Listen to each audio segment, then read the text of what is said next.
খুব সহজেই এবং কম সময় গ্রিন চিকেনের রেসিপিটা আজকে দেখাচ্ছি। তার জন্য নিয়েছি মুরগির মাংস, ধনেপাতা, রসুন, আদা, কাঁচা লঙ্কা, টক দই, সাদা তেল আর নিয়েছি মাখন।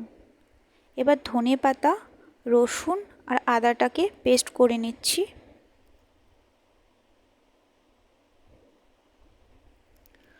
এবার মুরগির মাংসটাকে ম্যারিনেট করে নেব, যার জন্য মাংসর মধ্যে টক দই, ধনেপাতার পেস্টটা, 1 চামচ জিরে গুঁড়ো, 1 চামচ লঙ্কার গুঁড়ো আর পরিমাণ মতো নুন দিয়ে মিশ্রণটাকে ভালো করে মাখিয়ে আধ ঘন্টার জন্য সাইডে রেখে দেবো। এবার কড়াইতে সামান্য সাদা তেল আর মাখন দিয়ে কাঁচা লঙ্কাগুলোকে ভেজে নেব। এবার 1 চামচ জিরে গুঁড়ো আর আগে থেকে ম্যারিনেট করা মাংসগুলোকে দিয়ে দেবো।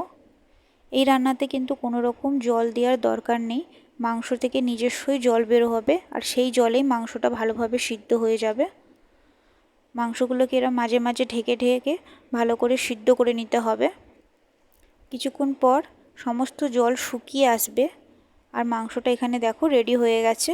এবার এটাকে আমি সার্ভ করে নিচ্ছি সামান্য একটু মাখন দিয়ে।